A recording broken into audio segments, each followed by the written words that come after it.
I want to go back to the debate. You got way too nice, and I just I don't know what happened. You crossed the line here. You started agreeing with me. That's not why you're here. So the acronym that you provided in the comments about this question about where does success come from was the acronym of PELT, like a fur like pelt. What you wear, right. Like what you wear on your outer self. Yeah. The idea of job security is outdated as a landline. If you haven't been in a search for a while, it's probable you will at some point, by choice or not. Most executives admit to staying way too long or sense what's coming and justify staying anyway. There's another reason. The faulty belief that navigating to what's next will inevitably be worse and has to suck. Screw that. Loren Greif has spent a lifetime in corporate and executive search, calling bullshit on stale career advice that most still use. This is Career Blast in a Half, the career podcast for executives ready to cut past outdated career advice to fuel your outcomes now. So let's go.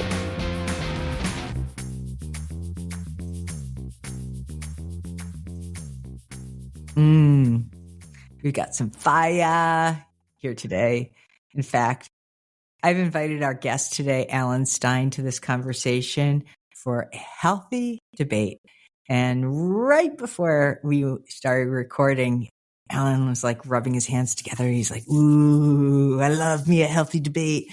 I love to get into it and have these juicy discussions. And so here's what we're debating around. The big debate, which, by the way, it started on LinkedIn. So this is a perfect example how we take conversations online to offline, because a relationship can only be so deep online. And I kind of know Alan. I got the privilege of being on his podcast, and now I'm quote unquote returning the favor or getting back at him, however you want to describe that. But the debate is really around, where does success come from in your search, in your career? And why is it that some candidates, despite all of their credentials and all the hallmarks of success, why are they not successful? And why are some others that don't have those kind of expected elements of success, why do they, and how do they actually supersede a lot of the other folks that are slated for success? Alan Stein of Kadima, thank you so much for joining Career Blast and a Half today. And could you please do a better job of introducing yourself than I ever could? Sure. Thank you so much, Loren, for having me on your podcast. And despite our healthy debate on LinkedIn, thank you for not blocking me. I've been blocked by about 7 to 10 other career experts out there when I get a little not feisty, but like a little discussion going about disagreements. But kudos to you for sticking and jabbing. I appreciate that. A little bit about me. I had a 25-year corporate career working at some pretty decent companies. I started on Wall Street. Then I wound up working in venture capital, then baseball. Then I went back to business school. And after business school, my career kind of pivoted. I went to American Express, leading customer success and business development teams.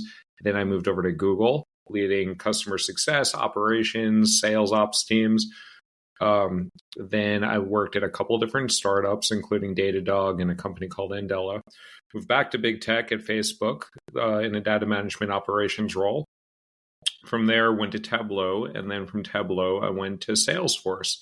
And when I was at Salesforce, that's when I started Kadima Careers, where we are on a mission to accelerate 1 million careers by 2040.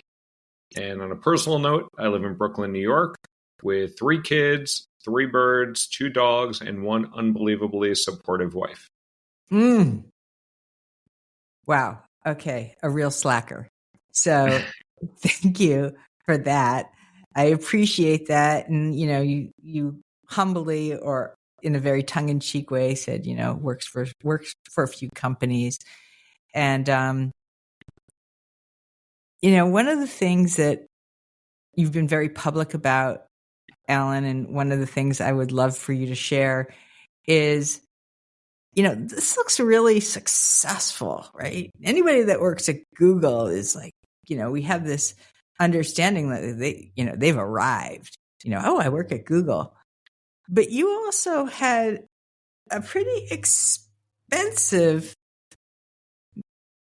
I don't know what you might call it, turn of events that happened at Google. And the reason why I bring this up is not to make you feel uncomfortable.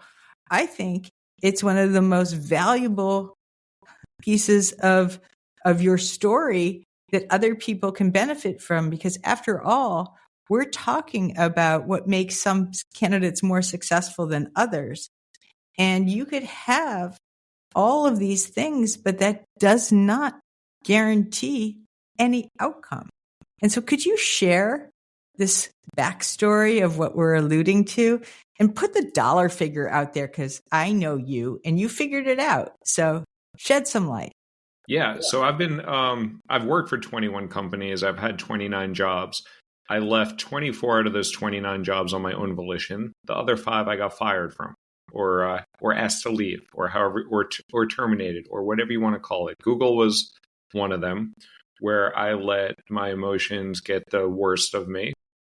I said something in a one-on-one meeting with somebody about another employee that I should not have, out of frustration.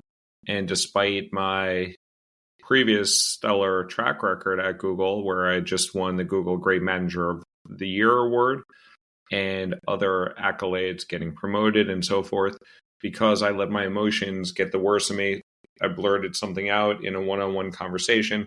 I apologized for it. I admitted it. That didn't matter.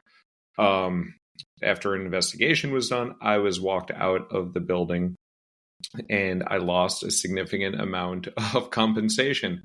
Google was paying me north of $500,000 a year, and I had a lot of unvested RSUs, restricted stock units, which would have been worth quite a lot if I was able to cash those in. So that's a short end. That's a short story of what happened there. But it was a good learning moment, a very expensive learning moment at that.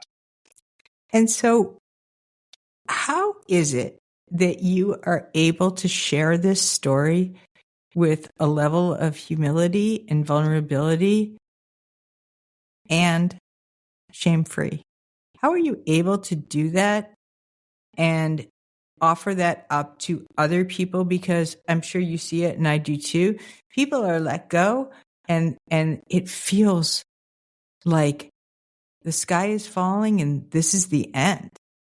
And here you are basically putting this out there in such a transparent and honorable way that I think, I mean, what was it like over the past couple of years, like 40 million people were let go. And I mean, we have a lot of clients that have been let go more than once over these 3 years. I'm sure that that's not an anomaly either. So, I mean, I know we're talking about success, but what I'm also offering here is that there's a lot of success in being able to overcome what can feel like a lack of success. So how are you doing this? I mean, is really the short question. Yeah, I think after I've been canned a few times, I kind of got a little numb to it. Also, I've been in discussions where we've had to fire employees, and I've fired, terminated, displaced, reshaped, depending on what euphemism, depending on what company, they have different euphemisms for a pink slip. So I've seen enough of it. And I also fully understand that we are all employed at will. Unless you are a union employee, unless you're a tenured professor, maybe there's a couple of other things out there that are protected. Every employee is employed at will, or at least in the US and most other countries. So I've seen lots of people lose their job for sometimes justified reasons, sometimes politics, sometimes they messed up, sometimes it was not deserved. So it's not a reflection on me necessarily, although there's things that I could have done differently in each of the 5 situations. It's just a fact of life, and it doesn't I don't feel any personal identity to those organizations. I use those logos to my advantage. Like having Google on my resume and my LinkedIn does give me a level of authority, and people appreciate that. So I use the positive, and I got a lot out of Google. I have lots of great friends. I just was on a call with a former colleague earlier today. So I've gotten a lot out of Google. So I appreciate them. I still recommend them as one of the best places to work. And it's just a course of life. And also I saw my dad, when he lost his job, he was at the same company for 38 years. So unlike me, who's been at 21 companies in my career, he was at one company basically his whole life. And when he lost his job, he didn't know what to do, and he never wound up getting another job. And it wound up causing a lot of tension between my mom and him, and they wound up getting divorced after 34 years together. Probably there were probably other things at play, but definitely the stress of losing the job did not help things. Wow. That's a really insightful and also candid appreciation for what it gave you and what it taught you. And of course, your ability to be so helpful and empathetic to other people in both, let's address this, and let's not let it hold you back. Well, actually, I don't think I'm as empathetic as I can be, because I just look at it as, hey, that's just your career. That just happened. And I've been critiqued, rightfully so, is that I'm not necessarily expressing the empathy that people go through when they have these job layoffs or rifts or whatever, because I'm like, hey, shake it off, move on. That's how I deal with it. But I know not everybody does deal with it. So I'm working on that. I think that some of it, even though you're playing the tough guy, I get it. But I also think that there is a level of humanity around it. Maybe it's not empathy or, the dialed up version. But I definitely don't hear you saying suck it up and put your big girl pants on and get out there and go fight, win, So I think that it's coming across is what I'm saying. So that's what I think, but I would try not to say that because that doesn't work for everybody. But when I got fired from Google, the first call I made, the first call was to my wife, and the second call was to a mentor of mine. I was like, hey, dude, I just got canned. Do you know any roles that I can be looking at? And he actually set me up with a few different opportunities. So that's how I dealt with it. But I know I'm a little unusual in that way. Okay. Time to roll up your sleeves. So let's get into the debate here. I don't want to keep anybody waiting, especially you, because I could see you got the gloves on and the whole business. So here we go. Okay. The question again is, where does success come from in your career? And before we get into that, define your Alan Stein version of what success even means, because I'm not so sure we have the same one. Yeah. So that's a good question of what success is. I think success and success and happiness, sometimes I see similarly. And someone said once that, I don't know if happiness or success is expectation or reality minus expectation. So if your reality is above what you're expecting, you're generally happy and feel successful. If what you're expecting, though, is higher than what your reality is, then you're in a place of wanting and feel unsuccessful. So, I can't define people's success, whether it's marriage or children or money or freedom. Well, I think there's probably a high degree of elements in all of that. I can't just define people's success. Right now, I have yet to take a paycheck at Kadima Careers 3 years in, and people come to me and say, oh, how have you become so successful? was like, well, I don't know how you deem success. Like, I think there are some things that we're doing well, but some things that we're looking to improve upon. But I generally feel pretty successful in my career because for the most part, I've been able to set goals, put a plan in place, and then achieve those, not only with myself, and we'll talk about that as we talk about the ingredients of success, but I think it's actual results less like minus expectations. And if that's in a positive number, people feel successful.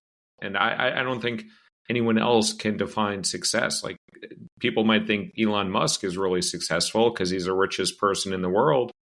But if you see how he reacted a couple of weeks ago to an interview, or if you see how he trolls Kara Swisher on X and other things, is that his way a successful person acts? I don't know. So you and I, we talk to people all day long about their careers. And so when people are talking about, I want to be successful in my career, I want to be successful in my job search. Certainly, the outcome is in the eyes of the beholder, right? Your success formula or outcome that's on you, right? You get to define that. I'm going to answer my own question because it's my party and I can cry if I want to. Here it goes. I'm going to go back to this ikigai thing, right? Which is this Japanese 4 circles overlapping, and the sweet spot in the middle is essentially your holy grail, right? Like that's like the thing. And the 4 circles are what you love, what you're good at, what the world needs, and what's going to make you money. Yeah.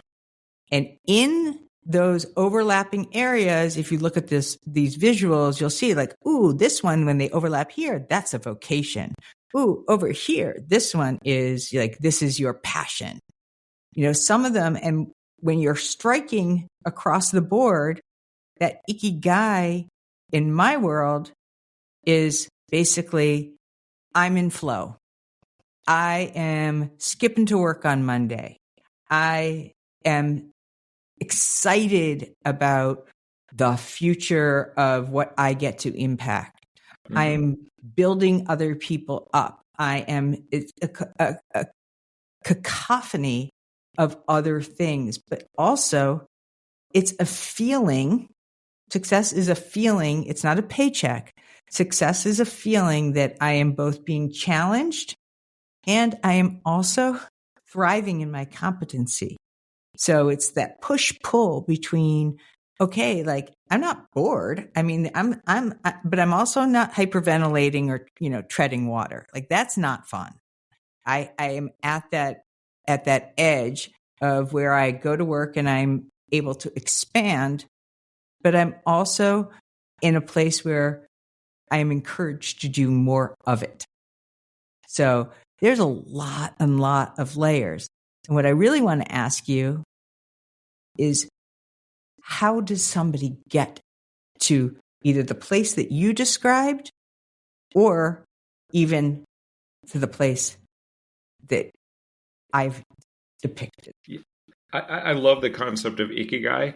And that used to be my LinkedIn bio that I kind of finally found it here, but it took me 47 years until I developed Kadima. And what I happen to be really good at, what I enjoy doing, what the world needs, and what I can make money in is I am damn good at accelerating careers. And I've always, I'm very good at setting goals and achieving those goals, and I can help other people do that as well. Previously in my life, I went to a social worker, a career coach, and I thought that my passion was fantasy baseball because I was really big into fantasy baseball. I would be managing 9 teams, and that kind of led me to go into a path of working in baseball for a year, thinking that I was going to be a general manager of the New York Mets or something like that. I learned quickly that I wasn't as passionate about it because once I got into it, it wasn't as thrilling working those hours and getting the little pay. So, I think I've been fortunate through all my experiences in the 47 years. Now I'm 50, but like I've been doing Kadima for 3 years, for 1.5 years while at Salesforce, and then 2 years beyond of finding my ikigai. And I think that if you look in Wikipedia, it will also use the term raison d'etre, like the reason for living. And I'm working more hours than I've ever worked before, getting paid less than I've ever gotten paid before. And I'm not skipping to work because I have a bruised toe right now. But I do get up in the morning at 5:30 in the morning, take the dogs out. I get on the exercise bike, and I'm on the exercise bike. I'm on LinkedIn. I'm answering my emails. I'm enjoying that. And that bike ride, the hour bike ride, flies by because I'm enjoying what I'm doing. And then talking to people like you, talking to clients, and giving free advice out, like at parties. I'm very popular at parties, and everyone has a career question, so they're always coming up to me. Something to it, right? Yeah. Talk to us about this little acronym, okay? Because I want to go back to the debate. You got way too nice, and I just I don't know what happened. You crossed the line here. If you started agreeing with me, that's not why you're here. So the acronym that you provided in the comments about this question, about where does success come from, was the acronym of PELT, like a fur like pelt. What you wear, right. Like what you wear on your outer self. Yeah. Okay. So now break down each one of those initials. What does the P stand for? Yeah. So I believe that, we talked about what success is, but then the PELT is what helps to create that success. And what I think it is a combination of privilege. And we can talk about the privilege. I'm a white dude born in America, and I'm Jewish. So I was born in 1973 and not 1933, which would have been very different. Although now we can talk about the Jewish experience now in this the world. But so I have a privilege. Then there's effort. So you can't just get stuff without putting in the work. So the E is for effort, and you need to do some stuff to achieve, leverage the other things in order to get what you want in life. The L is luck. A lot of things, if you look back to how I got my Google job, it was luck. I was having beers with a buddy, and he happened to be friends with a director at Google. And he's like, hey, you want me to put you in touch with my friend Ben? And then that set off the opportunity for me to interview at Google after 5 rejections prior. Then the T is talent. The T is talent. So there are some things that I'm naturally talented at. I will never be a basketball player, not just because I'm 5'8.5", but because I just don't have a good shot. I can't dribble with my left hand. I guess I can learn that, but it's not like a naturally born gift. My talent, I'm very good with analytics. I taught myself spreadsheets when I was 10. I'm very analytically driven. I have some other talents. I'm a very quick thinker. If anything, it works against me sometimes. But you have talents that you're born with. And Tiger Woods, he was playing golf as a 2-year-old. And his dad took him in his garage and played with him. But there's something innately there, in addition to his effort, in addition to the privilege that allowed him to be a world-class golfer. So, I don't know which one is more important. I'm not 25% of each of them, but I think all of our success has to be attributed to one of those 4 things, or more likely a combination of those 4 things. All right. I see your stance.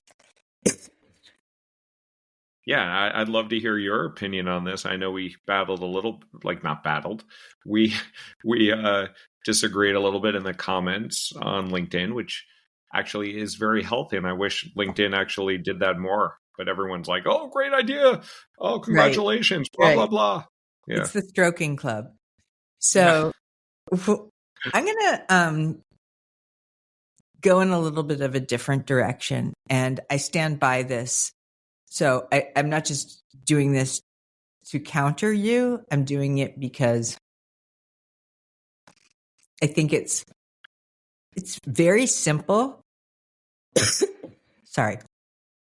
It's very simple, but it's not necessarily easy. It is not necessarily easy to execute. My rub on success is that success doesn't take long and success isn't hard, but success takes courage. And the reason why I attest to this and am putting some of the other pieces of your acronym aside is because we have all met people that don't fit any of those criteria. They have no privilege.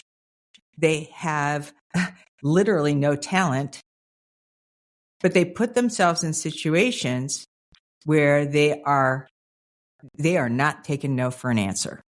Right.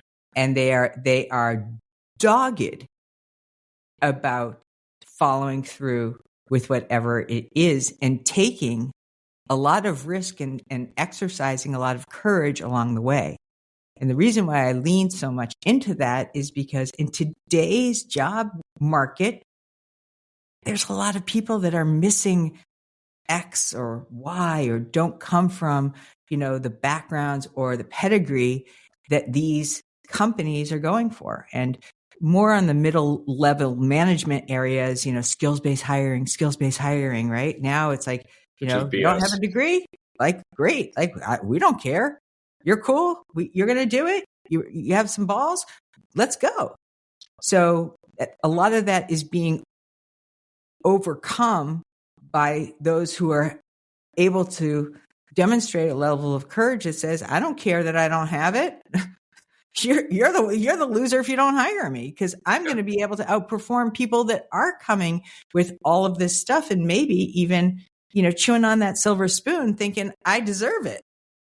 So that grit also has a tremendous amount of traction in the marketplace. I like to also refer to this as spiritual sandpaper, right? So, these things that have been difficult also have the ability to soften others who get to see that you are overcoming whatever those XYZ outside circumstances are. And they say, you know what? This person's got moxie. This person's got like the deal.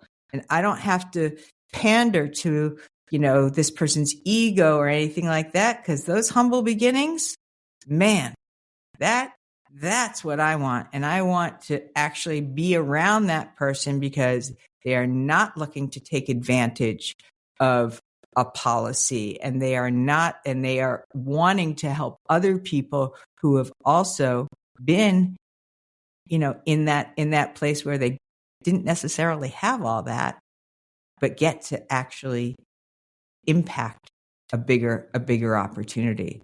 So that's my stance on it. And I really believe, especially in this marketplace, that I'd like to think that there's going to be more democratization around candidates that are representative of a more holistic impact or person in the organization versus respectfully more lookalikes. I don't want more lookalikes. I don't want more like ching ching, you're in this cookie cutter and, let me add a little sprinkle to you and pretend that you're not a different cookie. Well, I would like that too. I would like the world to be a meritocracy. That has never been the world in my life. I don't anticipate that changing any. I think AI actually has an interesting way to potentially improve that, but let's not go down that rabbit hole. But I think it would be lovely for people to be picked based on their skills and based on their talents. There happen to be a lot of talented individuals for roles and opportunities. And there's hundreds, if not thousands, of applications that come in. And what makes one stand out from the other is either do they get referred in? And that's like knowing who knowing someone, and you are born, you have a network, but you can expand that network. That's where I think the effort comes in. That's where I think you can change the mold. So if you are someone like our success or monetary gains is very highly determined by the zip code that we're born in. I had no control that I was born in 11566. I don't know what zip code you were in. I'm guessing it was a decent zip code. But we could have been born in Kenya, or we could have been born in India, and nothing wrong with those countries, but it would be much less likely that we would have the whatever you call what we have now. So I think a lot of it does come down to the luck, and I think for us to hope that the decision makers, will be more meritocratic, or like to be more logical with their decision making. That's not how decisions are made. Why is I don't want to get into politics, but like you look at politics and you look at like how decisions are made, and it's not because the smartest person or the most rational person or the person with the best ideas wins. There's different reasons that people win. And so, yes, it would be lovely if that's the case. And I do think when you talk about courage, I think that is a big thing. And like the ability to overcome fear and to take that risk and to apply for jobs that you see out of the 10 job requirements, you can only do 3 of them. And you're like, fine, I'll figure out the other 7. So it's a long-winded answer. So I don't disagree that courage, and you mentioned grit also, and I'm a big fan of Angela Duckworth and grit, and there's something there. Like there's some people that are more tenacious, and the tenacity serves everybody well because you're going to fail so often in life, and it's how we choose to deal with those failures. But some of that is based on our background. So yeah, I forget what the question is. This is not, while we're having this healthy debate, I don't think there's a loser or a winner. I think that there's, I don't know if we're debating. I'm debating that we're debating. I think we're in agreement.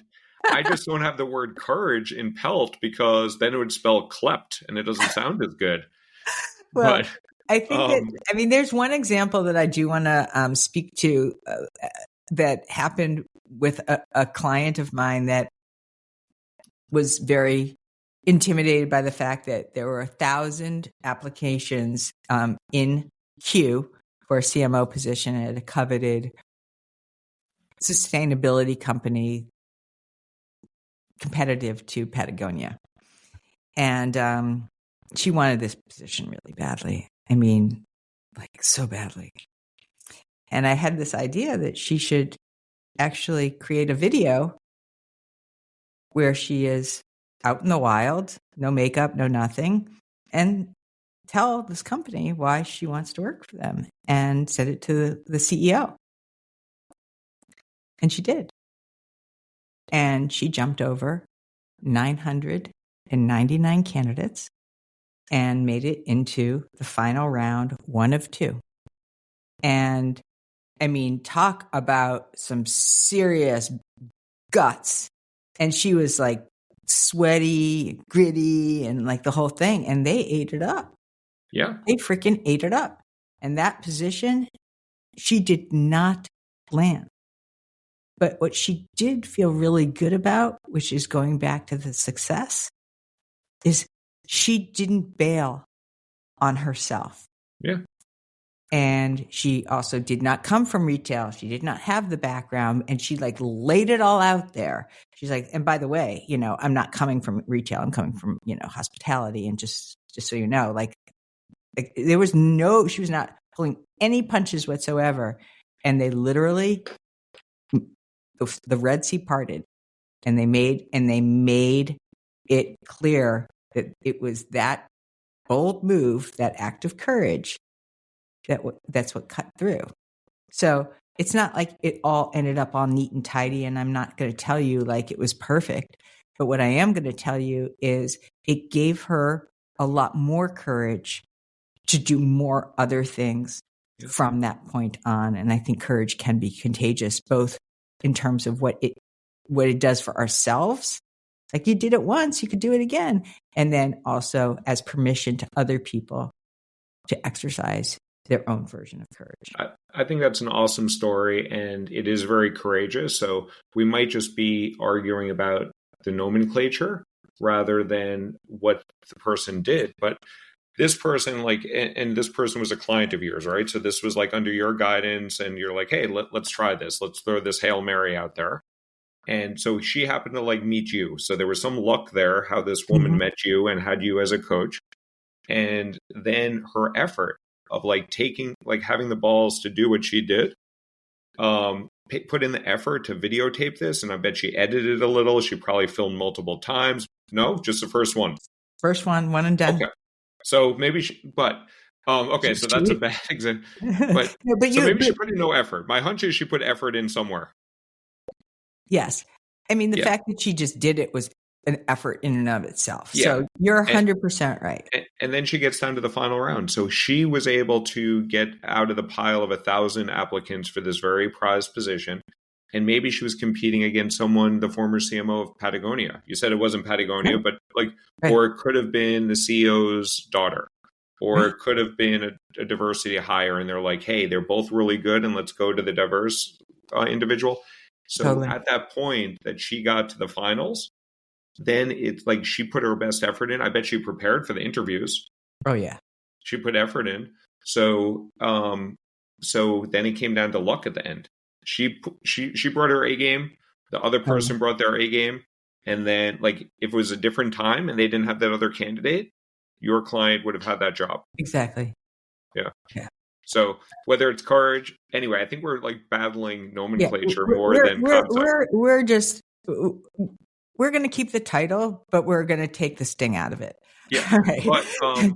But I bet that client impressed the people that she met with. And if not that role, if some other role comes up within the organization, I'm sure she would be on the very short list.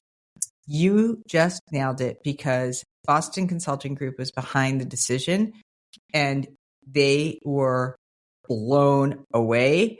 And then from there, they have now created other partnerships and other opportunities for her. So you're 100% right.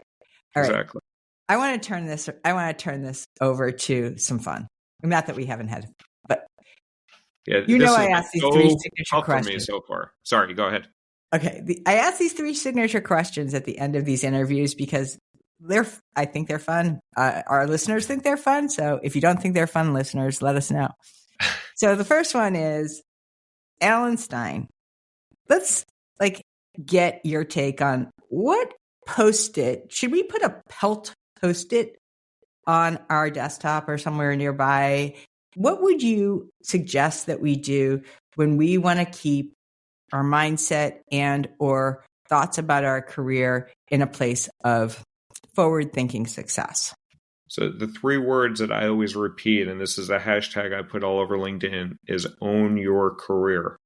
So whatever you just own the decision, choose your path. And that's all I ask of. So we're born with the P and the L you can't really control for. The P, the L, and the T you can't really control for. The E, the effort, own it. Take some proactive approach, figure out where you want to go rather than let the world happen to you. Amen. Preach on that. Yeah. Books. You're kind of like a book nerd, like I'm a book nerd. Yeah. So I know we both are like, ooh, look at mine. So what is the book that has perhaps most inspired your success? There's a few. Can I say a few? Go for it. Okay. Influence by Dr. Robert Cialdini. There's 7 key factors. I think there's an 8th actually. I have emailed him and he's actually been very communicative, because I do think nostalgia is also a way to influence people. And I don't know what that ties into to the 7 things of influence, but influence is one good one. Then Dale Carnegie's book, How to Win Friends and Influence People. And then there's 3 negotiation books that I like, and I don't have a favorite of them. Most people like Chris Voss's book, Never Split the Difference. That's a good book. Stuart Diamond, it's a lesser known book, but it's Get More. He used to be a sales coach of Googlers, and he's a professor at, I think, Wharton. And then the other one is Getting to Yes, which is a seminal book that I learned in business school. And that helped me save $50,000 on our house just through negotiating. So I got $50,000 payback from my MBA, although I could have just bought the book for $14. That's a good one. Thank you. I have a couple of titles there that I do not have. So that's really excellent. I always love that. And the last question is, what's your walk-up song? No Sleep Till Brooklyn by the Beastie Boys. That or we'll go with that. Yeah, just like keep it clean, young man. Yeah, it wasn't clean. It was just I was going to say Back in Black by AC/DC, but I think No Sleep Till Brooklyn. The Beastie Boys are from Brooklyn. They're also Jewish like me, so it's more aligned than Angus Young and AC/DC. But I do like AC/DC as well. I want to thank you. I want to thank you for being so spirited and not contentious. At least I don't find you to be that way. I didn't think we were going to debate at all. I'm debating that we debated.